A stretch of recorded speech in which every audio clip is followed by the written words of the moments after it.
Alhamdulillah, wassalatu wassalamu ala Rasulillah wa ala alihi wasallam. Asyhadu an la ilaha illallah wa asyhadu anna Muhammadar Rasulullah. Terima kasih pada Bapak Ibu guru semua yang telah berkenan menyempatkan waktunya untuk hadir di acara ini merupakan bagian dari kegiatan saya sebagai guru penggerak pemenuhan tugas modul 14 aksi nyata sekarang ini tentang diseminasi menyebarkan pemahaman dan penerapan pengalaman budaya positif. Jadi di sini sekedar berbagi, ya, bukan maksud menggurui, ya, karena kita semua sama-sama guru, sharing, ya, berbagi ilmu yang mungkin saya dapat beberapa waktu ke belakang dalam program guru penggerak, yang mudah-mudahan ilmunya ini bermanfaat buat kita, buat sekolah kita, dan bisa kita terapkan di sekolah kita. Amin.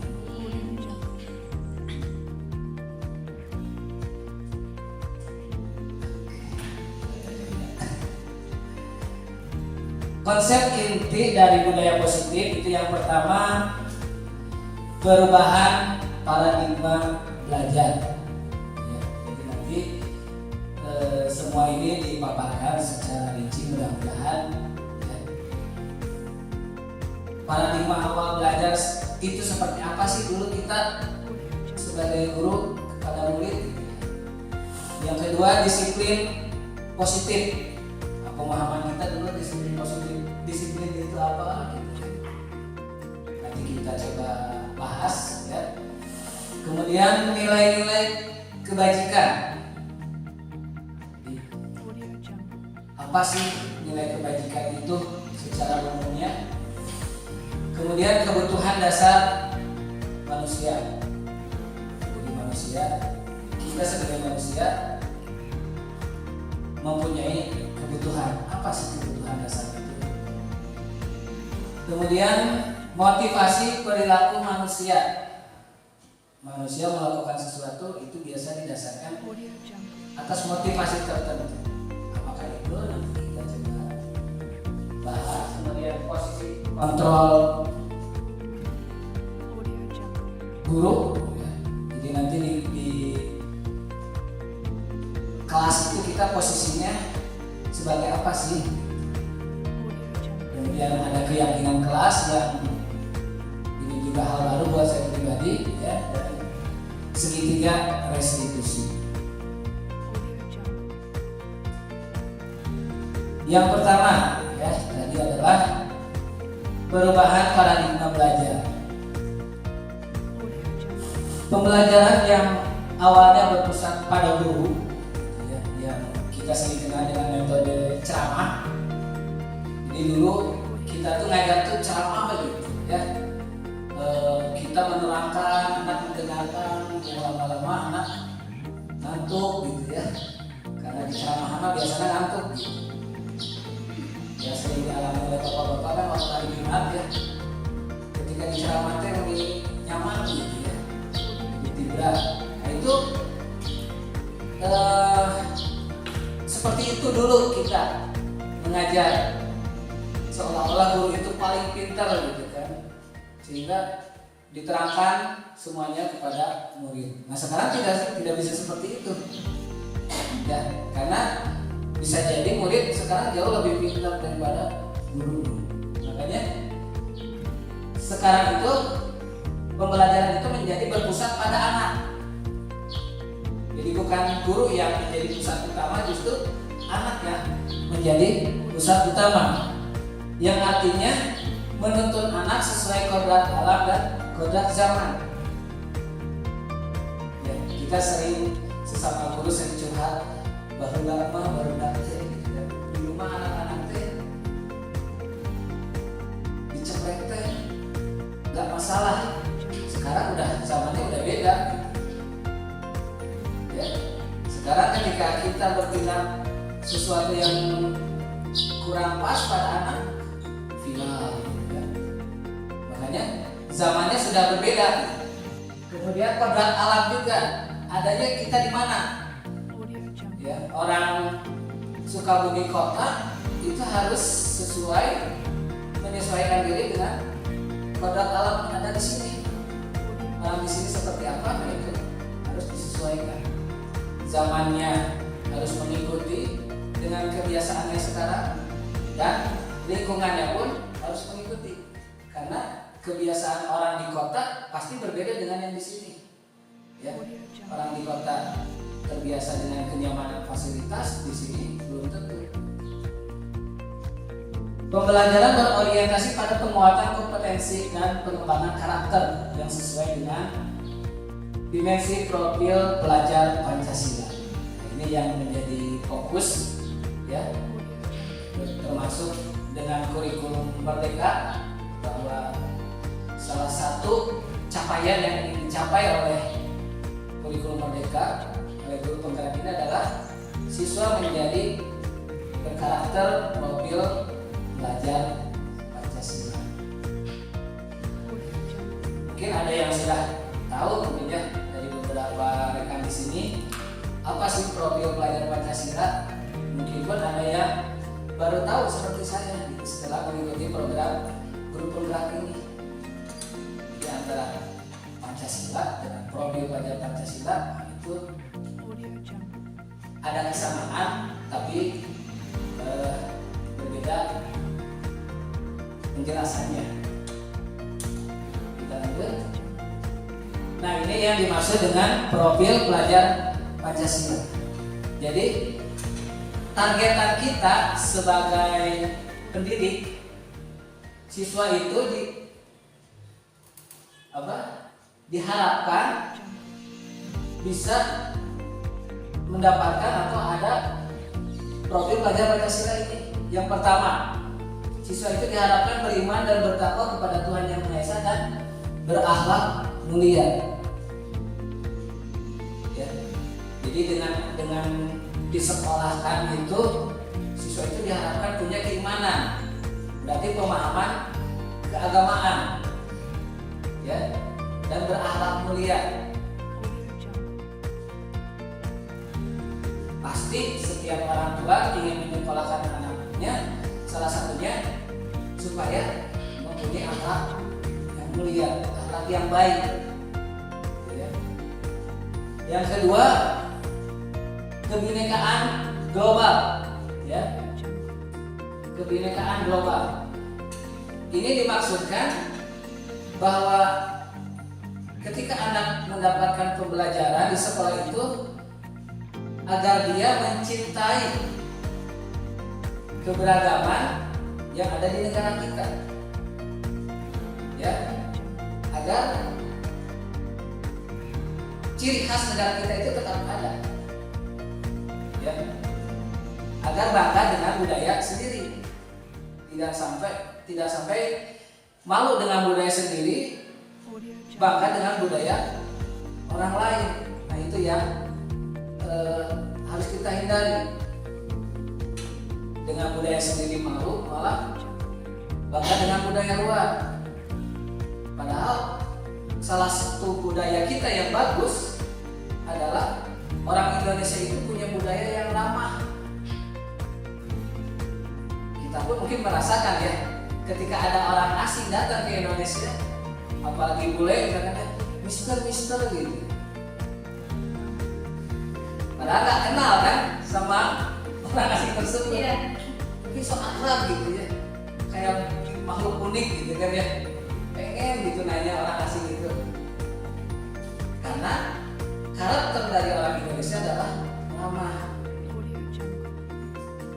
Beda dengan orang Barat. Karakter orang Barat itu individualis, cuek, nggak peduli. Karena anak-anak kita sering mendapat tontonan dengan budaya asing, mereka bangga gitu, ya, ketika ketemu tuh petaka mereka, karena ngelihat film-film yang yang budayanya budaya luar.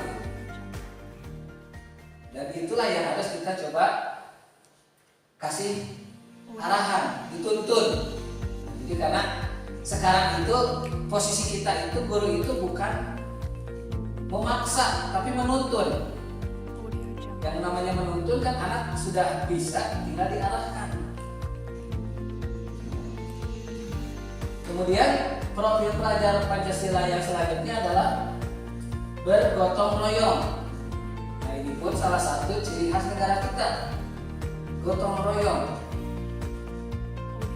Ada di sila keberapa Bu? Pancasila gotong royong. Sila ke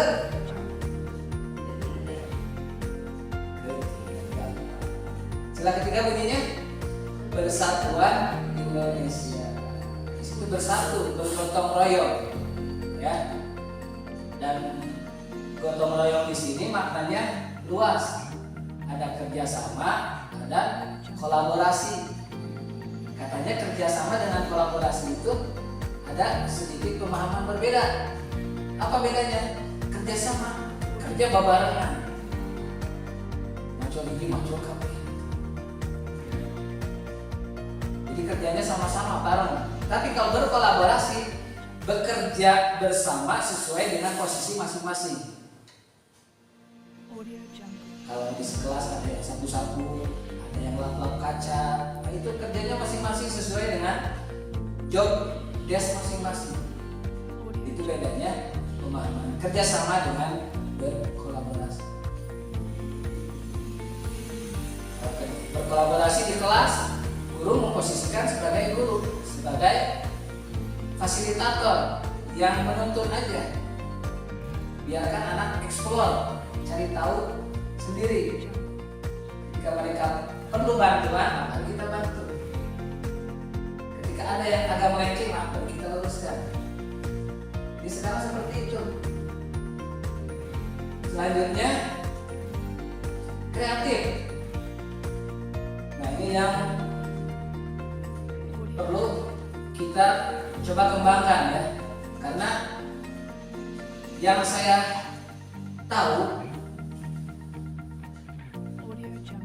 orang bodoh kalah sama orang pintar, tapi orang pintar bisa kalah sama orang kreatif. Apa bedanya pintar dengan kreatif? Pintar itu mengetahui sesuatu yang sudah diketahui. Istilahnya secara teori dia ada, tapi orang kreatif dia menciptakan sesuatu yang belum ada. Nah, mencari sendiri kira-kira supaya bisa harus bikin apa nih. Kayak dulu kan, kursi dengan meja terpisah. Sama orang kreatif gimana caranya biar lebih sederhana. Ini jadinya seperti kita yang Bapak Ibu duduki sekarang, kursi dengan meja disatukan, lebih sederhana, lebih praktis dan bisa dilipat. Yang kalau beres-beres, kalau yang seperti itu kan agak memakan tempat dan memakan waktu, memakan tenaga juga energi. Tapi dengan yang seperti ini sekali lipat beres. Ketika dibereskan pun hanya memakan space yang kecil. Nah itu bedanya kreatif. Dulu siapa yang bikin komputer deh? Bapak Ibu? Penemu awalnya? Ada yang tahu? Pak Ade? Pak Ade mau praktek di sini.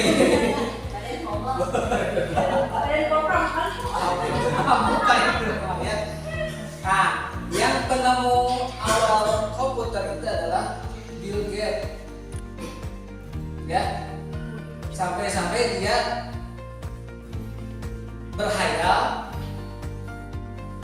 itu kan impian, bermimpi suatu saat nanti ke depan setiap rumah ada komputer. Dan mimpi itu sekarang terwujud. Ya. Mimpinya itu satu dunia, padahal dia orang Amerika. Dulu komputer ribet, malah komputer paling awal itu gede, ya. Satu ruangan ini katanya, ya. Satu komputer. Komputer kecil, waktu itu layarnya tebal ya Pak. Kita mengalami yang layarnya tebal, abu. Terus CPU-nya juga besar, berat, tapi kapasitasnya kecil. Semakin kesini, barangnya semakin kecil, kapasitas semakin besar. Ya. Sekarang malah komputer itu pindah ke smartphone, Android ke handphone bisa jadi komputer sekarang. Semakin kecil. Malah kalau di film-film kan jadi sebesar apa gitu, hologram. Bentuknya kecil, cuma cahaya saja. Dan itu sudah terbukti ada yang menciptakan hologram. Yang saya pernah tahu, keyboard itu hologram, disorotkan ke meja. Nah, mijit meja itu kayak mijit keyboard. Jadi itu makanya semua berawal dari mimpi. Nah, kita pun untuk mewujudkan ini kita bermimpi dulu. Siswa kita itu seperti ini, ya, dengan tetap kita kerjasama bareng-bareng untuk mewujudkan. Selanjutnya, bernalar kritis. Nah ini makanya kenapa di program sekarang ada yang namanya literasi, budaya membaca. Baca ini bukan sekedar baca, ternyata level pemahaman tertinggi adalah kritis. Kalau dalam soal mungkin disebut hot ya, hots. Apa pembina hots itu? Oh, ya high order thinking skill, kemampuan berpikir tingkat tinggi. Ya. Jadi bukan apakah pertanyaannya juga, tapi kenapa. Jadi mencari alasan. Ya, kritis. Kenapa sih orang ini bersikap seperti ini? Jadi dicari tahu, kritis. Ya. Kemudian yang terakhir adalah mandiri. Dan ini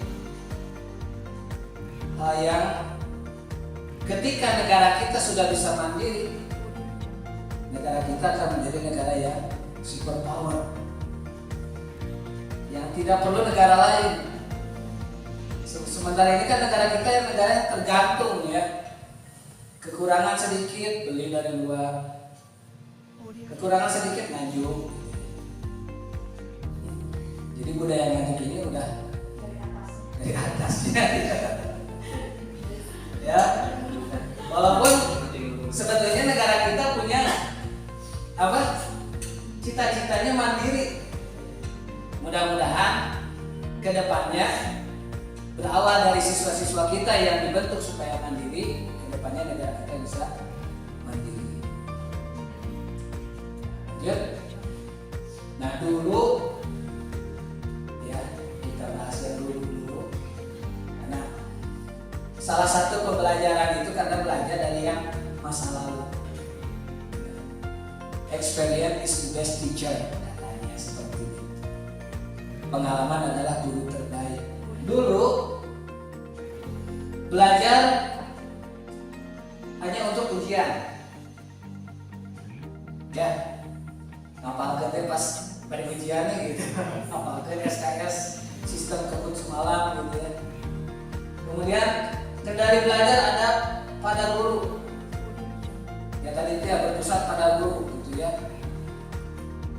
segala harus gini. Belajar mempunyai kebutuhannya dan minat yang sama. Ya, jadi dianggapnya semua siswa itu sama.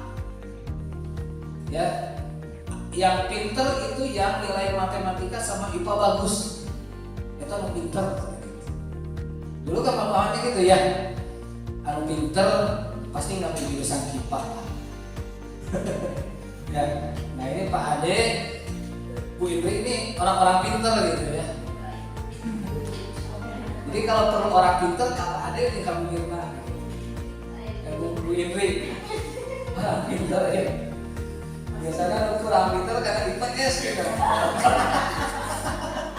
Ya, aja ya.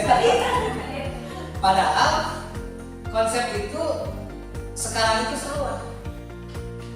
Setiap anak punya kecerdasan masing-masing. Belajar menghafal dan menggunakan rumus. Hafal juga gitu yang namanya belajar. Itu buku. Jadi dulu mah yang pintar itu kacamata tebal. Oh, itu pintar gitu. Karena sering baca buku. Penyakit ya. Jadi di ruangan ini yang paling pintar Usu ya, Amin. karena pakai kacamata. Kemudian keberhasilan belajar ditandai dengan nilai angka. Pokoknya kalau yang di rapotnya rata-rata 9 ke atas pinter. Jenius. Padahal kita juga kan mengalami ya. Ternyata yang nilai rapotnya bagus, masa depannya belum tentu. Tergantung tadi kepintaran dia mengolah skill yang ada di dirinya sendiri. Kemudian penilaian belajar sepenuhnya wewenang guru. Ya, kata gurunya nilainya salapan. Nah, itu dulu. Belajar hanya untuk siap ujian. Terus seperti itu. Nah, sekarang itu harus kita ubah bahwa belajar itu untuk mempersiapkan hidup. Ya. Jadi bisa ngitung tuh bukan buat ujian. Tapi ketika nanti dia jadi seorang pebisnis, tidak salah hitung, Pak. Ya. Kalau salah hitung bukan jadi laba, jadi rugi. Nah, itu tujuan belajar sekarang. Jadi bukan untuk ujian tapi untuk hidup. Ya, IPS misalkan belajar tentang ekonomi atau tentang geografi agar memahami lingkungan di sekitarnya. Oh, lingkungan seperti ini cocoknya apa nih? Kaitannya dengan IPA misalnya. Ketika ada tumbuhan ini cocoknya di mana nih kalau mau berbisnis, ya. Nilai angka. Jadi dulu ketika ada yang angka 9 pasti ini pinter. Tapi kalau sekarang kan ada yang disebut kompetensi, ya. Di tes dulu keahliannya, prakteknya. Bener enggak? Ujian standar semuanya sama. Kalau sekarang ujian bermakna, berbeda-beda sesuai dengan kebutuhan anaknya. Kemudian dulu menghafal, ya. Kalau sekarang tadi kelanjutan dari bernalar kritis itu benar. Bisa jadi belum ada di catatan, tapi di soal ada. Nah, di situ bernalar. Ya, Pak, iya mah tuh acan pernah nyatet. Di situ yang disebut dengan bernalar. Ya, cari tahu kenapa seperti itu. Sementara teori baru A, tapi pertanyaannya B. Nah, di situ yang namanya bernalar, mencari tahu kenapa Karena kan sekarang untuk mendapatkan ilmu itu gampang ya. Ada yang disebut dengan Mister Google ya. Di Cicalengka Mang Google gitu ya. Orang Cicalengka. Dan kalau dulu kepatuhan, nurut, dengan aturan-aturan nurut. Jadi dulu mah yang pinter teh yang nurut. Tapi kalau sekarang kemandirian. Nah, kita menuntut anak untuk mandiri, untuk memahami kenapa sih kamu harus ikut aturan ini. Jadi bukan karena takut aturan, tapi karena kesadaran diri. Itu yang diharapkan sekarang. Perubahan paradigma berpikir. Ya. Dulu realitas kebutuhan sama. Pemahaman sekarang adalah kebutuhan itu berbeda-beda. Ya. Nah, ini mah anak teh belum bisa hitung. Berarti perlu pendalaman tentang cara berhitung. Jadi tidak bisa dipukul rata semua anak sudah bisa sekarang, tidak seperti itu. Kemudian stimulus respon yang kedua, semua orang melihat hal yang sama karena tujuannya sama, dianggap kebutuhannya sama. Padahal setiap orang memiliki gambaran yang berbeda. Tujuannya setelah ke depannya itu pasti berbeda-beda. Kemudian perilaku buruk dilihat sebagai sesuatu kesalahan. Numpang mobil salah. Dulu kan seperti itu ya. Padahal kalau sekarang semua perilaku memiliki tujuan. Kenapa sih anak ini berperilaku beda? Nanti kita bahas. Mungkin dia ada kebutuhan lain yang belum terpenuhi. Dulu memahami orang lain bisa mengontrol saya. Dan dulu cemburu kieu. Nah, sementara sekarang hanya Anda yang bisa mengontrol diri Anda sendiri. Jadi kalau misalkan diri kita, makanya suka ada yang melawan ke guru, ya seperti ini. Jadi sebetulnya guru nggak bisa mengontrol murid, tapi murid itu sendiri yang mengontrol diri itu sendiri. Tinggal kita menuntutnya. Nah, itu bedanya. Pemaksaan ada pada saat rujukan gagal. Ketika dirujuk sudah tidak mampu, paksa. Itu dulu. Tapi kalau sekarang kolaborasi dan konsensus menciptakan pilihan-pilihan baru. Jadi kita diajak berdiskusi si anak itu, kamu itu sebetulnya kenapa? Apa sih yang kamu butuhkan? Apa yang bisa Bapak Ibu bantu? Sekarang seperti itu. Kalau dulu ketika tidak bisa, ya udah, kamu harus seperti ini. Kalau tidak, begitu. Ya, kalau sekarang tidak bisa, si anak diajak berdiskusi. Kamu itu kenapa seperti itu? Apa sih yang kamu butuhkan? Sekarang seperti itu. Dan kalau dulu model berpikirnya menang kalah. Jadi guru harus menang, murid harus kalah. Makanya murid diatur. Kalau sekarang win-win solution. Dua-duanya menang, tidak ada yang kalah. Siswa bisa mendapatkan apa yang dia harapkan, guru pun bisa mendapatkan apa yang dia harapkan. Dengan cara tadi berkolaborasi, kerjasama. Nah, sekarang biar ada suaranya, Bapak Ibu guru, kita sering dengar kata disiplin. Apa sih disiplin itu, Pak Ade? Nah, menurut pemahaman Pak Ade, apa itu disiplin?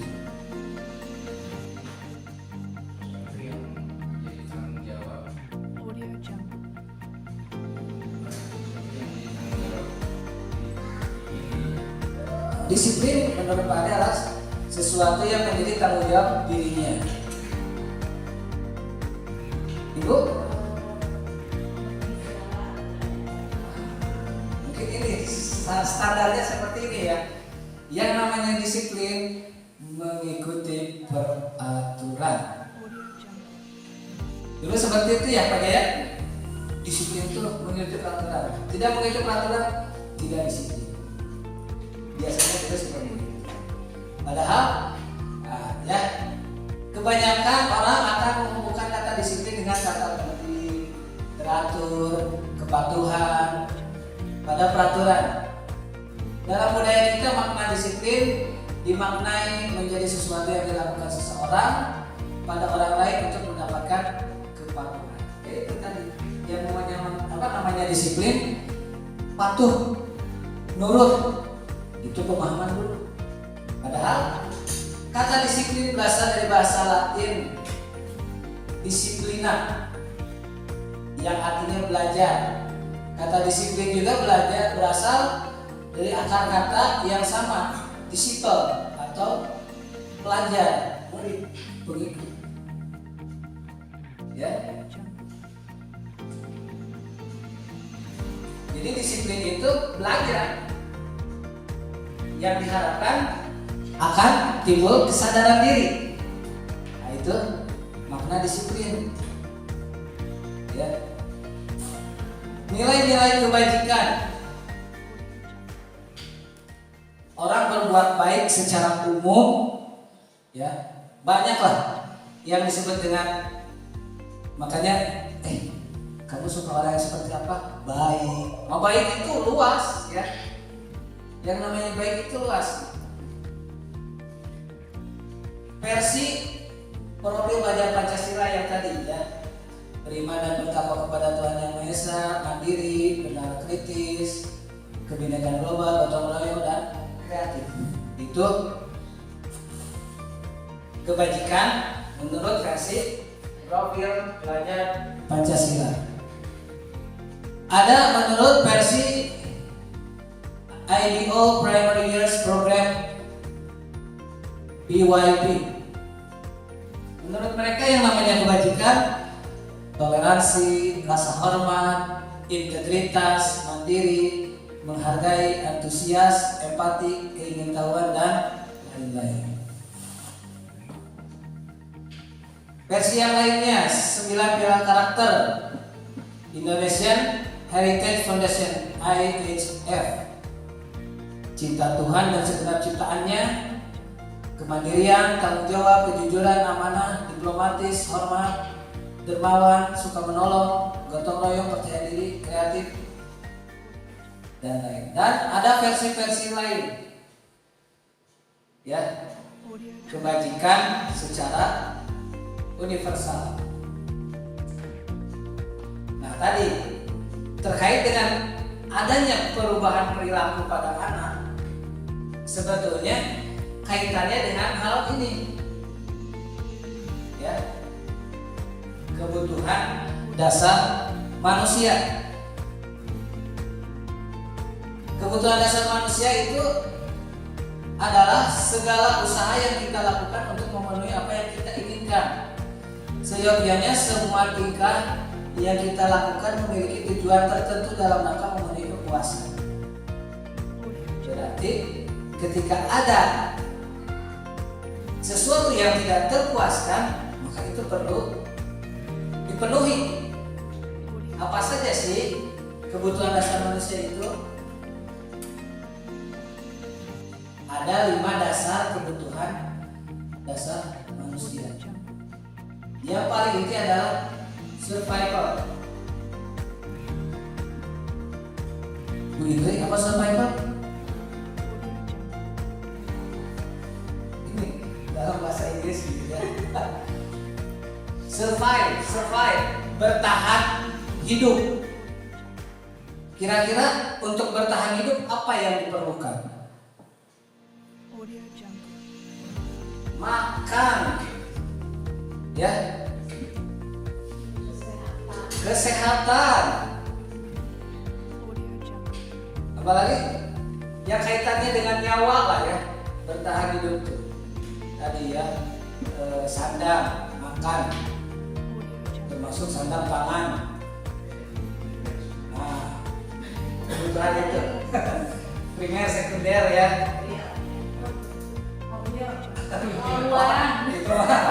Itu tidak dasar ya. Kalau mobil tidak semua orang, mungkin semua orang butuh tapi tidak semua orang mampu. Itu tidak dasar. Tapi ini yang benar-benar dasar seperti tadi makan, ya, bertahan hidup, kesehatan, ya, ya, pakaian juga, iya pasti, iya rumah juga, Demi kesehatan ya. bisa tidurnya. Iya, air. Nah, itu kebutuhan hidup. Ketika kebutuhan itu tidak terpenuhi, pasti akan melakukan sesuatu untuk memenuhi kebutuhan itu. Ya, ada yang tidak butuh makan, melakukan hal. Ada hal yang positif, bekerja, ada yang hal negatif. Alasannya untuk memenuhi kebutuhan makan, cari makan. Yang kedua, belonging. Di sini gambarnya love, ya. Kalau anak-anak sekarang gini ya, belonging, merasa dimiliki, merasa disayangi, merasa dicintai. Karena glowing. Nah, itu cinta itu kebutuhan dasar ya, kebutuhan dasar. Karena ketika hal ini tidak terpenuhi, pasti akan berusaha untuk memenuhinya. Ya. Kalau tidak cinta tidak ada rasa. Nah, ya.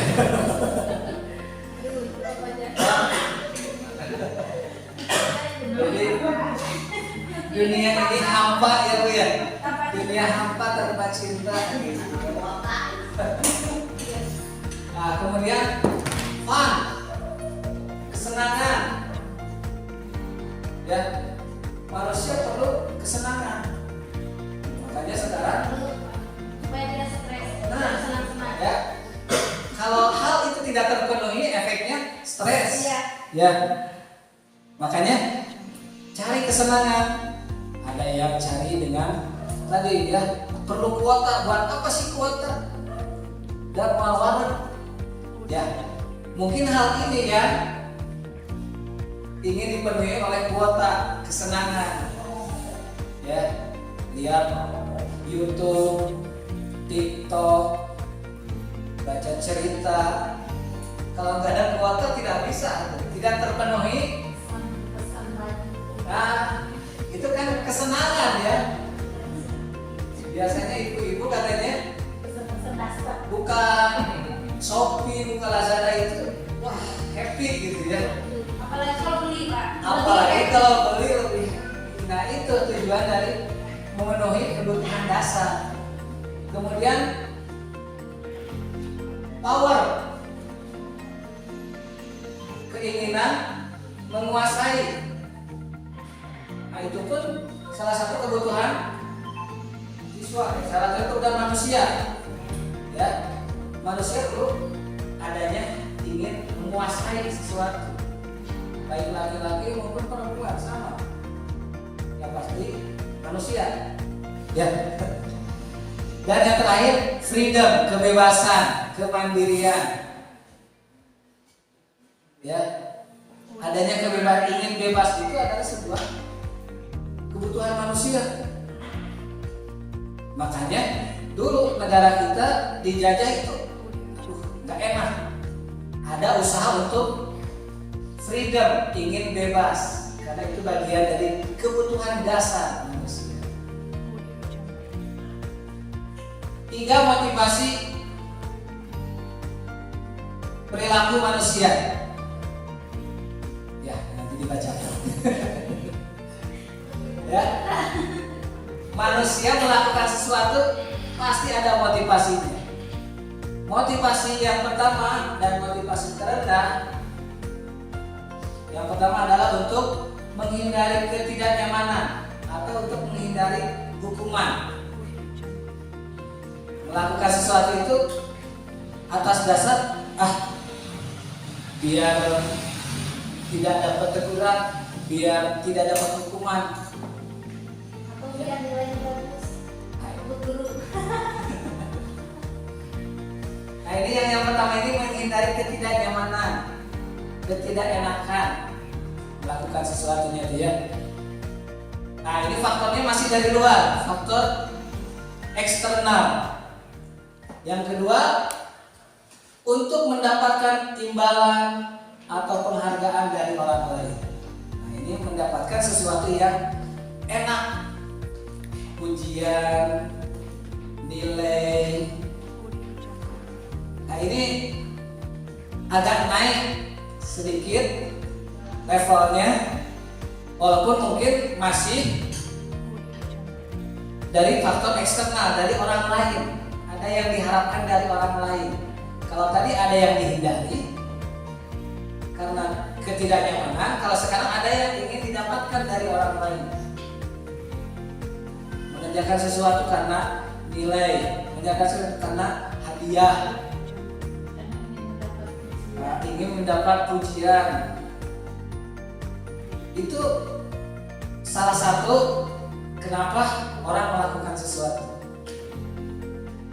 Dan yang paling bagus adalah faktor internal, faktor dari dalam diri, yaitu untuk menjadi orang yang mereka inginkan dan menghargai diri sendiri dengan nilai-nilai yang mereka percaya.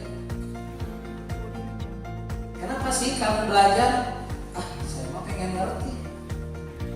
Karena pengen mengembangkan diri, menghargai diri.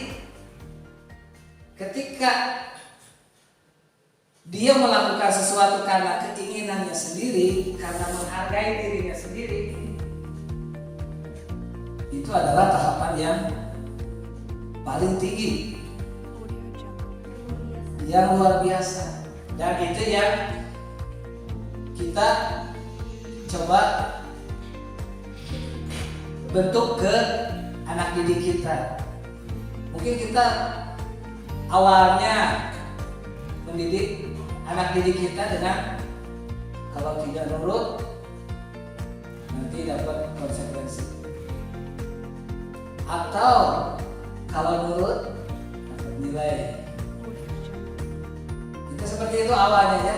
Tapi yuk kita coba ubah dengan kalian belajar itu untuk kalian sendiri.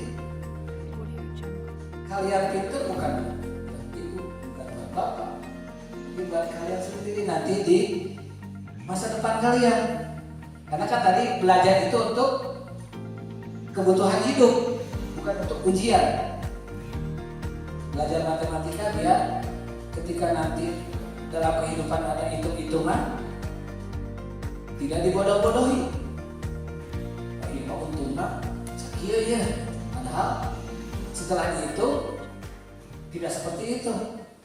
Nah biar tidak seperti itu, biar tidak dibodoh-bodohi, biar ada manfaat untuk dirinya sendiri.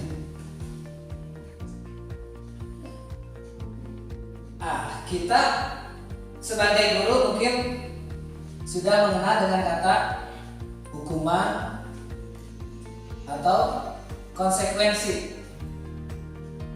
Kalau hukuman udah tidak aneh mungkin ya. Hukuman biasanya seperti apa Pak Jaya?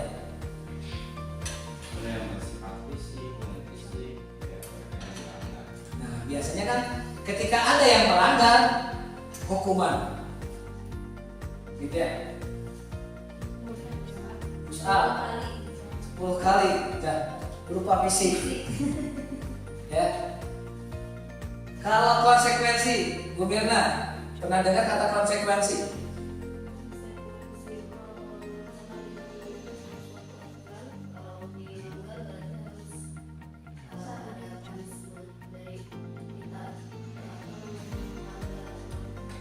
Nah, biasanya konsekuensi itu ada kesepakatan dulu di awal.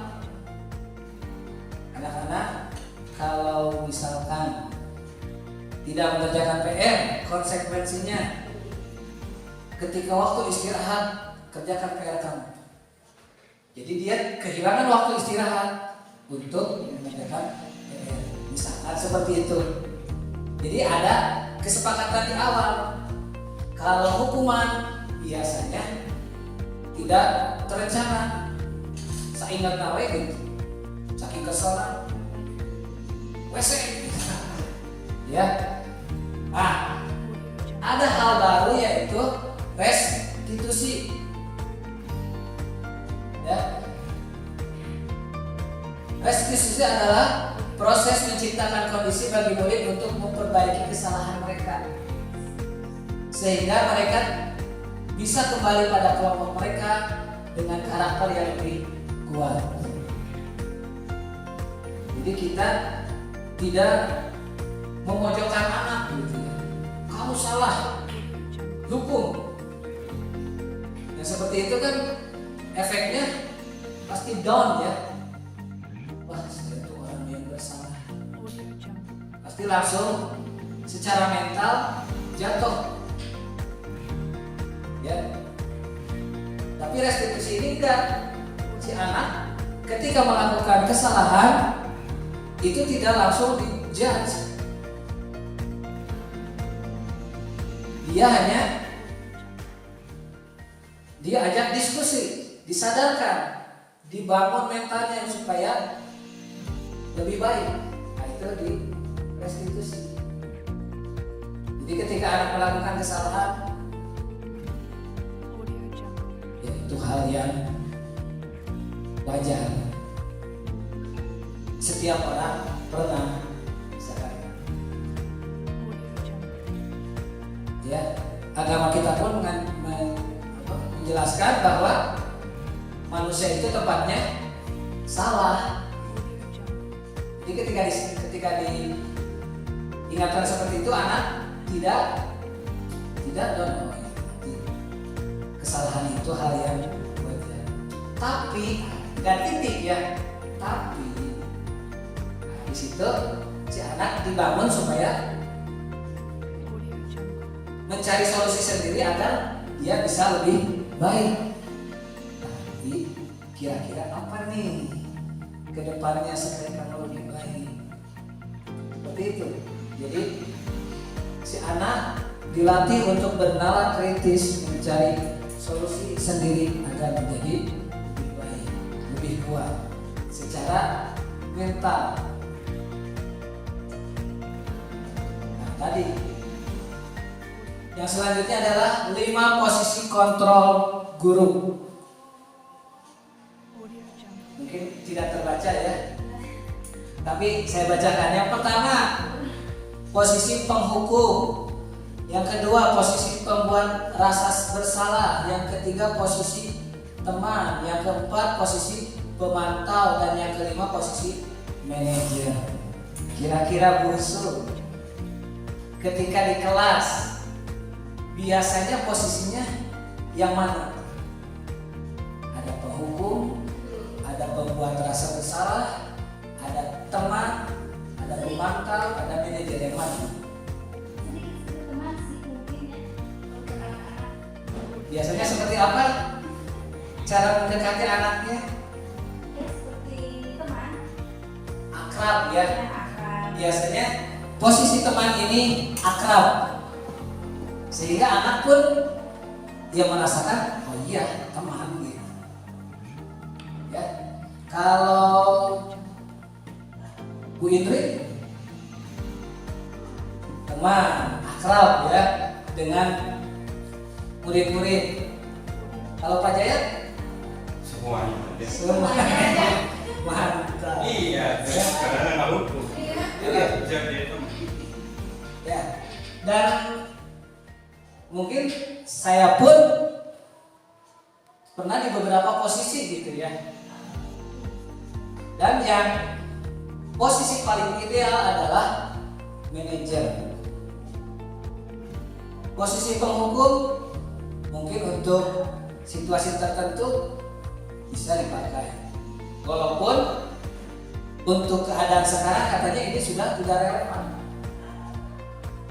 penghukum itu.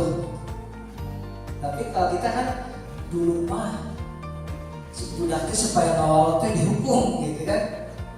Nah, tadi kodrat zamannya sudah tidak relevan untuk sekarang, untuk beberapa kondisi. Membuat rasa bersalah, ya, kasih tahu ke anak teh, kapan sih kamu tuh mau berubah? Oh ini katanya ini lebih berdampak negatif daripada yang ini,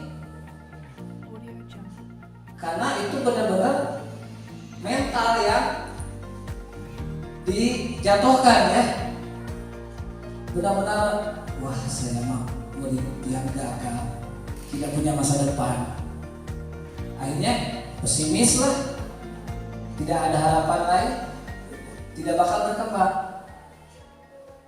Jadi katanya mungkin yang ini lebih penting karena langsung jebret gitu kan, walaupun tetap dalam memori anak ingat pernah dihukum dah ke bapak iya.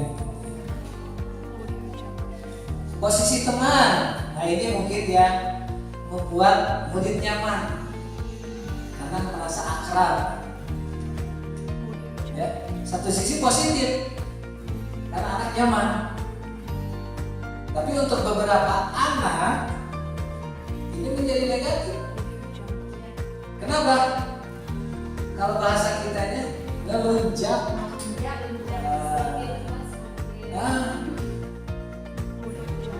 Nah, jadi sisi negatif dari teman itu, jadi ngelunjak, terlalu berani. Ayo Pak, aku santai aja Pak, santai aja dulu. Akhirnya gurunya sendiri jadi gemes gitu ya, jadi tengah warok gitu, karena terlalu dianggap teman gitu. Akhirnya berubah jadi penghukum, teman jadi penghukum ya, karena kesel. Kalau pemantau ini cenderung stabil karena patokannya dia aturan, nada bicaranya datar. Kamu telat, aturannya kalau telat seperti apa? Silakan ya. Ini pemantau lebih ke aturan yang ditegakkan. Ya. Kalau penghukum lebih ke biasanya molotot gitu ya. Nadanya, volumenya tinggi. Kamu di kala ini memantau bahasanya datar, patokannya aturan. Tapi kalau yang paling ideal manajer. Manajer ini tidak ada hukuman, tidak ada peraturan. Ketika anak melakukan sesuatu yang tidak pas, diajak berdiskusi, ya, diajak berdialog. Yang tadi restitusi, ya, merubah keadaan anak yang gagal menjadi sukses. Jadi ketika melakukan kesalahan tidak dijatuhkan, tapi diberdirikan. Ya. Mungkin dulu, terutama yang ibu-ibu, itu sebetulnya dulu sudah jadi posisi manajer ketika ngajarin anak berjalan. Masih ingat ibu? Ketika anaknya jatuh gimana? Dicarikan dari mana? Tapi kan ketika anak jatuh, jagoan berdiri gitu kan, dikasih motivasi. Nah, berarti sekarang kalau memperlakukan anak itu seperti bayi ya, tidak dimarahi, ya, tapi dibangun motivasi dirinya. Dan sudah terbukti berhasil ya ketika mendidik bayi, dari tidak bisa berjalan dan menjadi bisa berjalan, malah naik kursi, naik lemari ya. Asalnya tidak bisa ngomong jadi bisa ngomong. Itu. Nah tadi dituntut menjadi manajer. Selanjutnya tadi penjelasan penghukum gitu kan, si anak tuh dibikin nadanya tinggi, kemudian membuat merasa bersalah. Tadi anak menjadi down secara mental.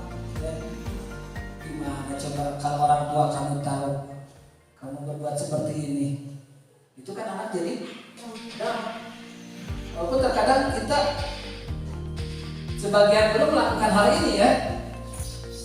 Jadi si anak itu dibikin benar-benar down gitu ya. Ibu kecewa di sana, jadi jatuh secara mental. Nah kalau yang teman dari apa?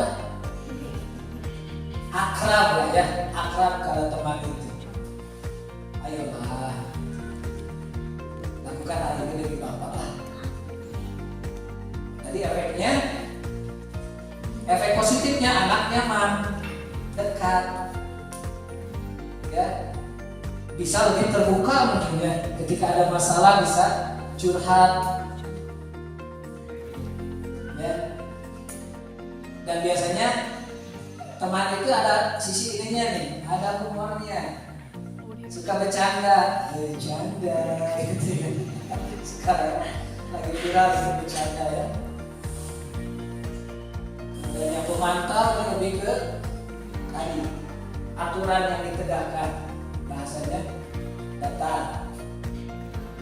Dan itu posisi yang ideal, posisi di mana guru berbuat sesuatu bersama dengan murid, mempersilakan murid mempertanggungjawabkan perilakunya, mendukung murid agar dapat menemukan solusi atas permasalahannya sendiri.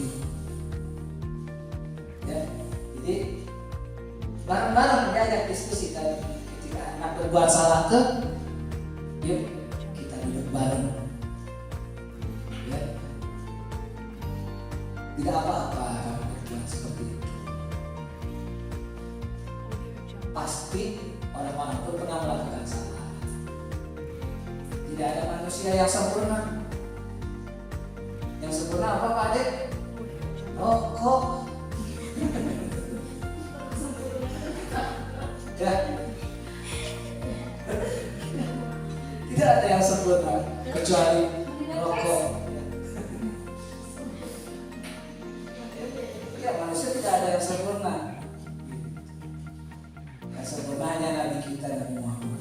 Itu manusia yang sempurna. Selain itu tidak ada. Ya, apalagi kita manusia biasa, pasti melakukan kesalahan. Di situ, oh ya, berarti hal yang wajar melakukan kesalahan. Ya, tapi di sini anak dilatih untuk bertanggung jawab. Kalau kamu melakukannya seperti ini, untuk memperbaikinya apa nih? Jadi diajak berpikir. Misalkan anak terlambat ke sekolah, kamu pasti punya alasan kenapa terlambat ke sekolah. Oh Pak, bangun saya kesiangan. Kenapa kesiangan? Tadi malam begadang. Oh, emang begadangnya ngapain? Main-main Pak. Nanti dari situ tuh penyebabnya. Kamu main terlalu malam. Kira-kira supaya tidak bangun kesiangan lagi, oh berarti saya jangan main sampai malam Pak. Jadi si anak disuruh berpikir mencari solusi sendiri agar bisa bertanggung jawab dengan perilakunya. Akhirnya di situ kita harapkan anak meraih kesadaran dan bertanggung jawab. Ya, contoh kasus, misal nih,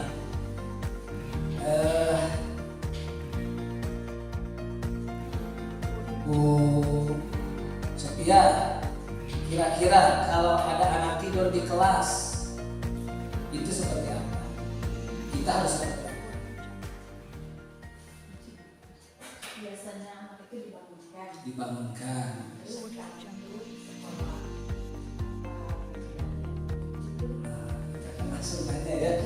kamu ke sekolah mau belajar atau mau tidur gitu. Nah, kalau mau tujuan yang mau tidur atau tujuan kalau mau belajar kamu belajar. Biasanya kita seperti itu. Kamu tuh ke sekolah mau tidur mau belajar. Kalau mau tidur mau bantal sekolah. Kalau mau belajar bangun matikan gitu kan. Kasusnya misalkan seperti itu.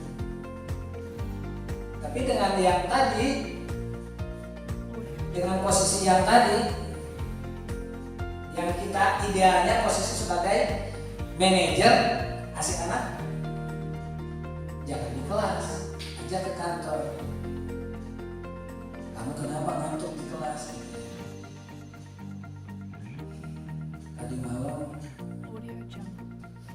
masuk dede pak, bangun terus misalkan. Bapaknya kemana? Kerja di luar kota. Ibu bilang nggak ada. Berarti kan ternyata alasannya belum tentu sesuai dengan yang ada di pikiran kita. Oh bisa jadi begadang nih main game, padahal setelah ditanya ya berdiskusi kira-kira supaya dirinya nggak rewel gimana nih. Berarti harus makannya kenyang biar nyenyak tidurnya. Si dedeknya pokoknya dicek biar nggak basah malam-malam. Ya. Jadi diajak berpikir, berdialog. Atau misal, karena kan tadi ketika orang melakukan sesuatu pasti ada kebutuhan dasar yang dia ingin penuhi. Misal si anak teh alasan tidurnya itu ternyata setelah ditanya, kenapa kamu tidur di kelas? Saya merasa tidak diterima sama teman-teman. Daripada saya tidak nyaman ada di kelas karena teman-teman menjauhi, mendingan saya tidur. Bisa kan seperti itu? Daripada ini hati dicekin teman-teman, mendingan tidur. Berarti itu ada kebutuhan dasar dia yang tidak terpenuhi, tidak diterima dengan baik oleh teman.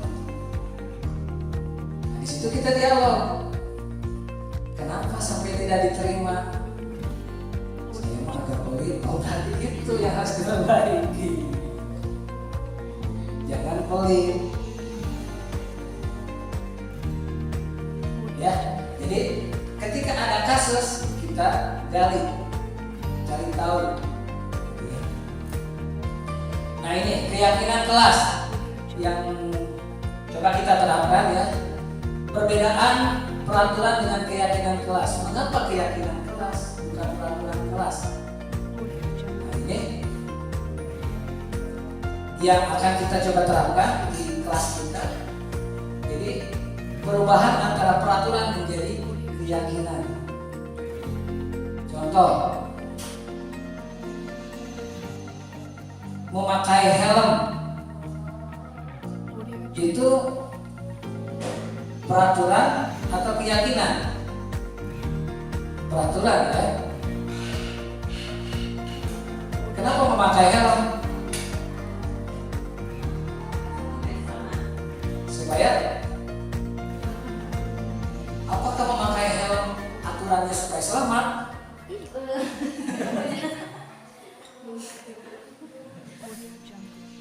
Apakah tidak pakai helm tidak selamat? Melindungi aturan ditegakkan oleh kepolisian. Tapi terkadang ya ada memakai helm. Kenapa? Kenapa di sini tidak pakai helm? Nah itu biasanya orang berpikir memakai helm untuk menghindari polisi. Karena tidak ada polisi pakai helm enggak? Di sini tidak. Padahal secara keselamatan lebih bahaya di sini. Ya, nah itu disebut dengan keyakinan. Kalau hanya berupa peraturan, memakai helm, hanya takut ketika ada polisi. Tetapi kalau memakai helm sudah menjadi keyakinan, maka helm menjadi sebuah kepentingan untuk keselamatan.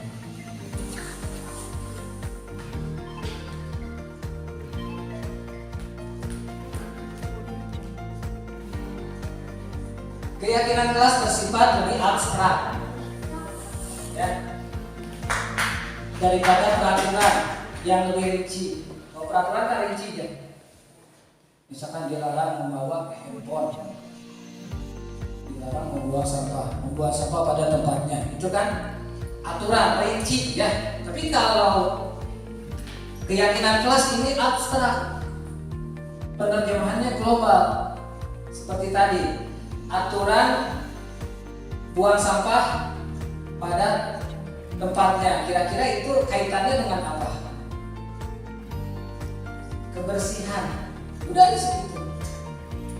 Jadi poin keyakinan kelas yang pertama, kebersihan. Artinya luas, tidak hanya sampah saja. Tembok pun harus bersih, tidak boleh ada coret-coret. Jendela pun harus bersih, tidak ada debu. Jadi lebih luas maknanya. Meja pun tidak ada sampah dalam meja, karena kebersihan luas. Misalkan apalagi,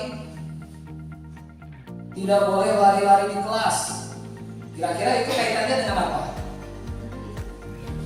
Keamanan, ketertiban. Karena ketika lari-lari terpleset, minimal benjol gitu kan. Ya, jadi kebersihan, keselamatan, ya, jaga kebersihan, jaga keselamatan diri dan orang lain. Misalkan di kelas ada aturan tidak boleh mengganggu temannya. Kira-kira itu kaitannya dengan apa?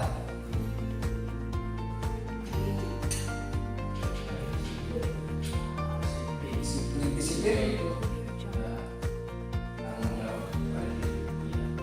Ya, disiplin. Itu cakupannya luas kan. Termasuk tadi sampah pun disiplin. Kalau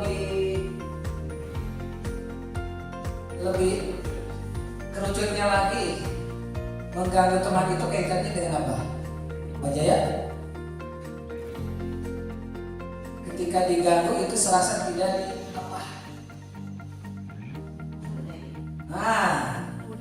saling menghargai sesama warga sekolah, sesama teman dan guru. Itu jadi kaitannya nanti luas. Menghargai itu apa? Ketika pinjam buku terus bilang, poinnya abstrak tapi maknanya luas. Keyakinan kelas berupa pernyataan universal tadi ya, kebersihan, tanggung jawab, saling menghargai. Pernyataan keyakinan kelas senantiasa dibuat dalam bentuk positif. Jadi tidak ada kata tidak, jangan. Ya. Keyakinan kelas sebenarnya tidak terlalu banyak sehingga mudah diingat dan dipahami oleh warga kelas. Jadi poin-poinnya aja. Bisa jadi keyakinan kelas itu cuma 5 poin. Saling menghargai, kebersihan, keselamatan, tanggung jawab. Tapi poinnya jadi luas. Ketika nanti ada yang berbuat yang kurang pas, kira-kira tidak pas dengan keyakinan kelas yang mana nih? Kayak gitu. Keyakinan kelas sebaiknya sesuatu yang dapat diterapkan di lingkungan tersebut. Semua warga kelas hendaknya ikut kontribusi dalam pembuatan keyakinan kelas lewat kegiatan curah mendampingi. Jadi keyakinan kelas itu dibikinnya bareng-bareng antara guru dengan siswa. Kira-kira apa nih? Nanti kita coba terapkan di kelas kita ya. Nah ini untuk segitiga restitusi, cara penanganan masalah ke anak. Yang pertama, menstabilkan identitas. Jadi si anak itu tadi tidak langsung kamu salah, tapi distabilkan dulu. Karena ketika berbuat salah dia posisinya sedang gagal. Ketika sedang gagal, nah jangan kita sudah jatuh tertimpa tangga gitu ya, tapi dibangunkan. Gak apa-apa berbuat salah. Kayak di kelas, Pak takut salah, gak apa-apa, di kelas masalah juga. Namanya juga belajar. Anak belajar berjalan pasti jatuh. Kamu berbuat salah ya kan? Hal wajar, namanya juga manusia. Hal yang benar terus adalah malaikat. Salah terus setan. Kita di tengah-tengah, pernah berbuat benar dan pernah berbuat salah. Hal yang wajar. Jadi dibangun si keyakinan dirinya itu dibangun, tidak dijatuhkan. Setelah itu langkah keduanya adalah memvalidasi tindakan. Kamu berbuat itu pasti ada alasannya. Apa sih alasan kamu berbuat seperti itu? Atau dapat si kamu agak buai. Bagus, kamu mempertahankan apa yang kamu rasa bagus. Nah itu kan menstabilkan, memvalidasi tindakan. Alasan dia berbuat demikian apa? Kita cari tahu. Dan yang ketiganya adalah keyakinan, menanyakan keyakinan. Kira-kira kedepannya supaya kamu lebih baik lagi seperti apa? Dan dia diajak berpikir. Oh, berarti saya harus seperti ini Pak. Seperti itu. Gimana biar kamu diterima sama teman-teman? Oh Pak, saya berarti jangan begini. Karena ketika kita dermawan pun tidak ada yang rugi. Ya, setiap sedekah itu jadi kebaikan buat kamu. Jadi kita dukung dia untuk berubah menjadi lebih baik. Nah itu langkah dalam menangani masalah di anak.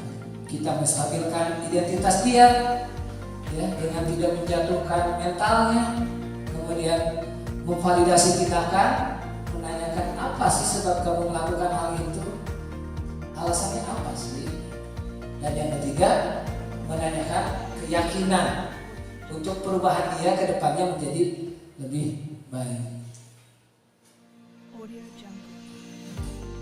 Jadi seperti itu yang bisa saya sampaikan terkait dengan rencana kita ya untuk perubahan sekolah kita menjadi lebih baik. Salah satunya tadi kita coba terapkan di kelas kita keyakinan kelas. Ya. Kemudian ketika menangani anak kita coba dengan posisi manajer dengan segitiga restitusi, ya, stabilkan dulu identitasnya, validasi tindakannya dan menanyakan keyakinan. Penerapan budaya positif, hendaknya guru memiliki standar kepribadian profesional dan sosial yang baik, di mana guru mampu merefleksi dirinya dalam posisi kontrol saat ini. Bagaimana perjalanan diri sebagai pamong ataupun penuntut siswanya dan bisa menjadikan siswa menjadi mandiri, bertanggung jawab, dan menjadi pembelajar merdeka, meraih kebahagiaan dan bermanfaat bagi masyarakat. Itu harapan kita akan penerapan budaya positif. Kurang lebihnya mohon dimaafkan. Di sini saya hanya berbagi yang mudah-mudahan ada manfaatnya untuk kemajuan anak didik kita, untuk kemajuan sekolah kita. Terima kasih. Kurang lebihnya mohon maaf. Billahi taufiq wal hidayah. Assalamualaikum warahmatullahi wabarakatuh. Waalaikumsalam warahmatullahi wabarakatuh. Audio Jungle.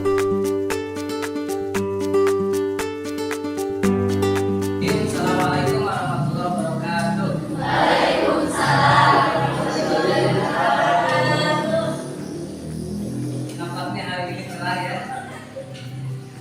Semuanya bersih-bersih. Ya, siap. Hari ini kita akan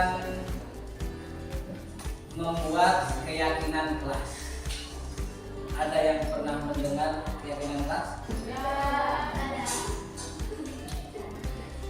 Nah, mungkin ini hal baru ya, hal baru yang coba kita terapkan di kelas ini.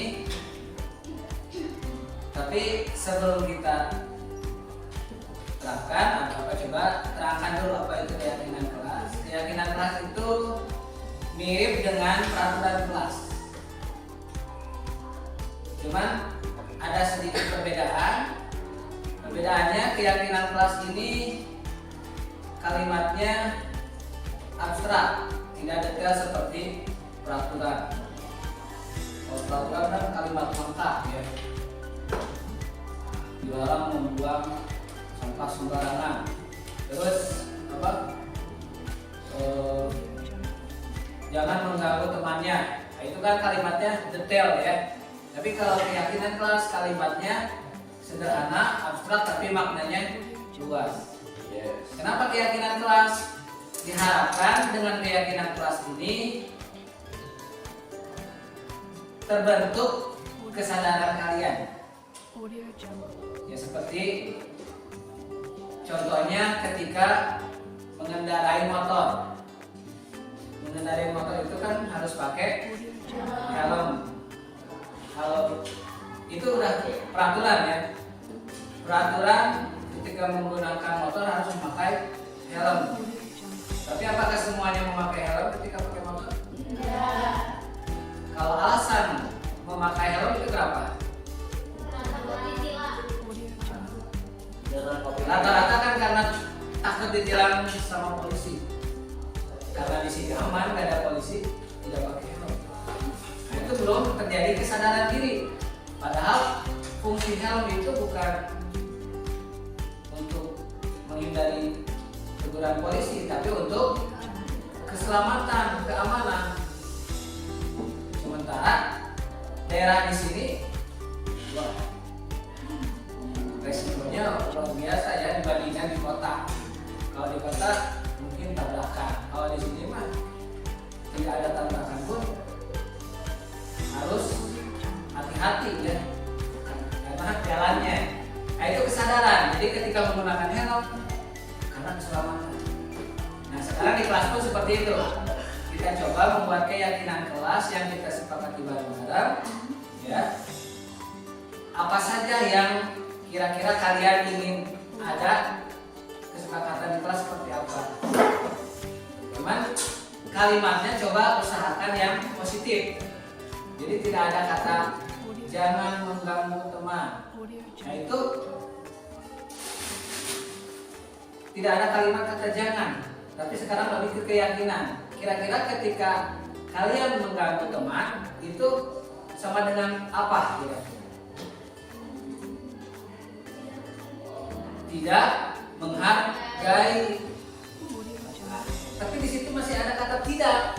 Tidaknya dihilangkan dengan kalimat menjadi saling menghargai.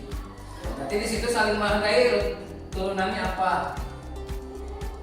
Tadi seperti tidak mengganggu temannya,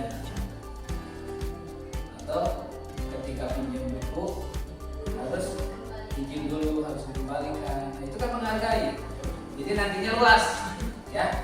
Intinya sekarang silahkan dipikirkan, ya apa saja yang kira-kira kalian ingin sekolah kita sepakati. Yang pasti hal positif dan untuk kenyamanan kita, ya, untuk kenyamanan kita semua. Dan nanti Bapak akan bagikan kertas ini, ya. Masing-masing nanti menulis satu yang kira-kira kalian ingin terapkan di kelas itu seperti apa. Dituliskan di sini. Setelah selesai menuliskan, nanti tempel di papan keyakinan kelas itu. Bebas apapun, ya.